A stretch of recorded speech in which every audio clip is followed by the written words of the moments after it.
Hi everyone, happy Wednesday. I'm Dr. Trina Hinkley from the Expanded Self. I hope you're having a great week. It's hump day, yay for hump day. We're on our way down the backside of the week towards the weekend. Just popping on today to chat a little bit more about boundaries and creating healthy boundaries. So I sort of tend to think about boundaries as rather than being something like the Great Wall of China, something like perhaps a little gentle stream trickling through the bush where there's a clear line, a clear delineation, but when you need to, you can move across that. And it's soft and a little bit gentle. And, if you run into it, you might get a bit damp, but you're not going to break your head on it, for instance. So that's for me, that's what a healthy boundary looks like, is something that's a little bit gentle and nourishing rather than something that's really fixed and rigid and immovable and there's no way you can ever get around it. That's just how I think about boundaries.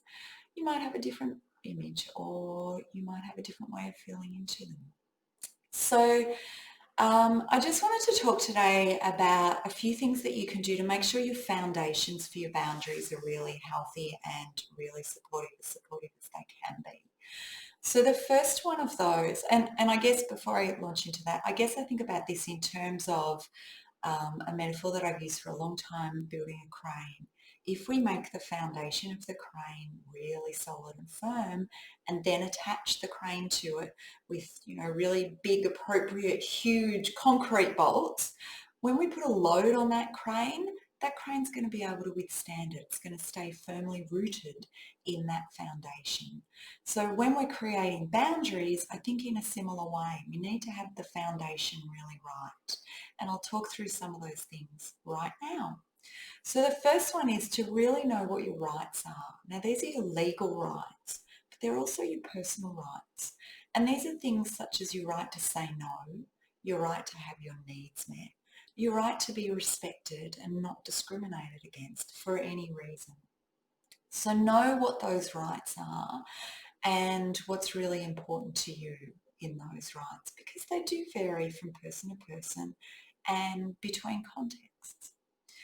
And the next layer of the bound of creating that foundation for your boundaries is knowing what your values are. Values are hugely important. Many of us go through life without really clearly identifying what our values are. And that means that our boundaries are going to be impinged upon a whole lot. So I have a workshop coming up that helps work through values. It's the Awaken Your Essence workshop. I'll pop a link to the information page up with this video so that you're able to see it. And do pop on through. I have early bird available until I think the 11th of July off the top of my head, and also available via live stream. So in that workshop, we do work through how to create your values, identify your values, and then some ways to work with them. And it's really, really important that you do this to be able to set your boundaries in a healthy way.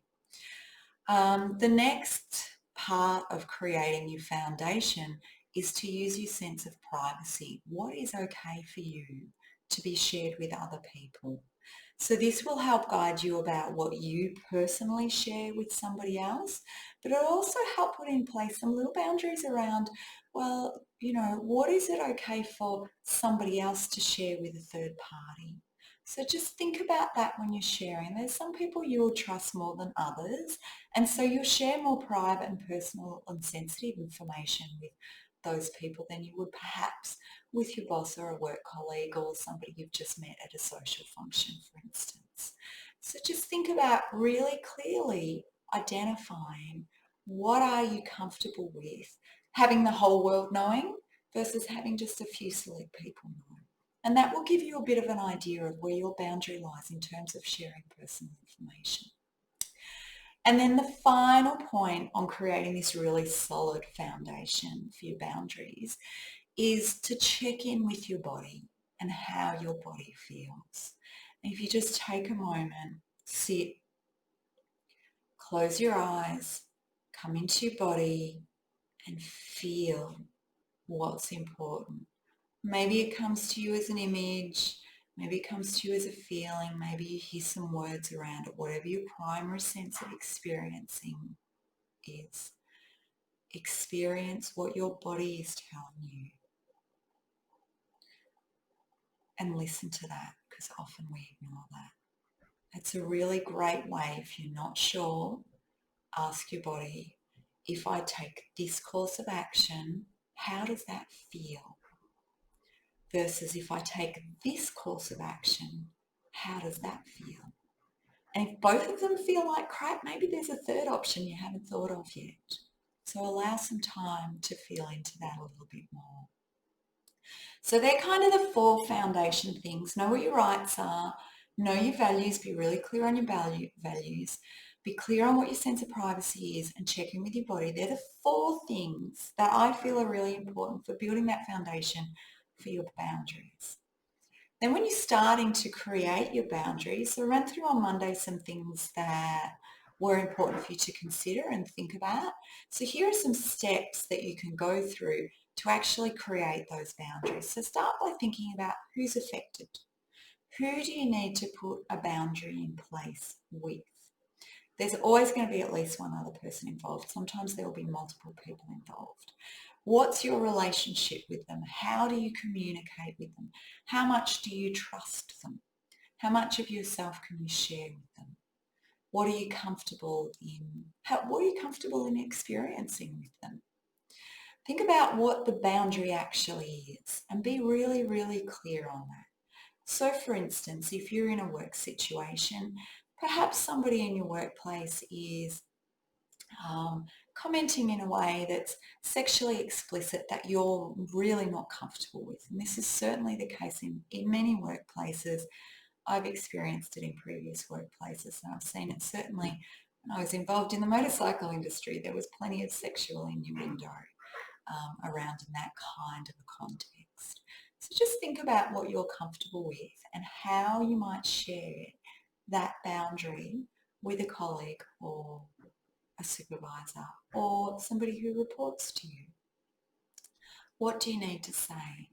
How are you going to communicate that?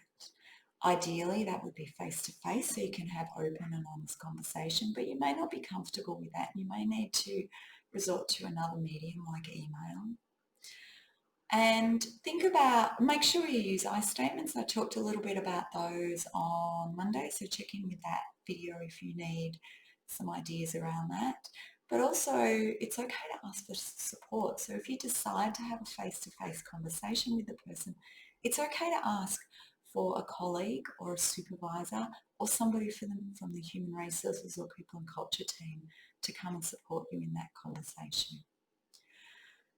Also think about what stopped you from having this boundary in place in the past, because identifying that might get a barrier out of your way so that you can actually put the boundary in place.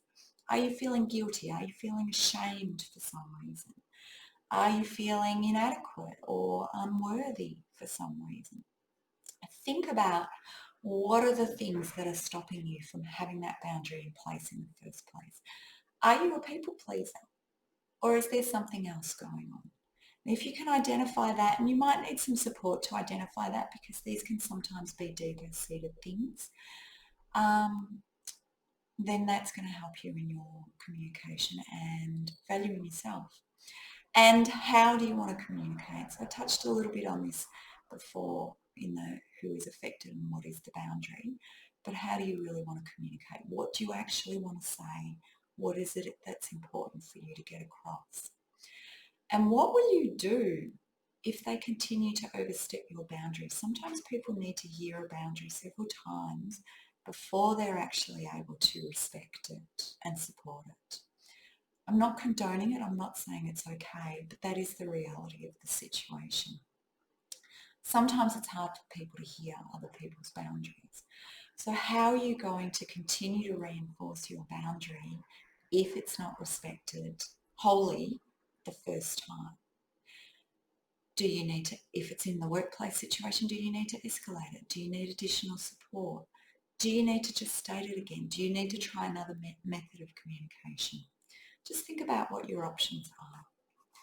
So that's about all I have to share for today. So I hope that's helped you in thinking about how you build the foundation to create your healthy boundaries, and then some of the steps that you might go through in actually implementing those boundaries. I'll pop back on Friday with a little meditation around boundaries that will help you in that work. Have a great couple of days, everyone. Bye-bye.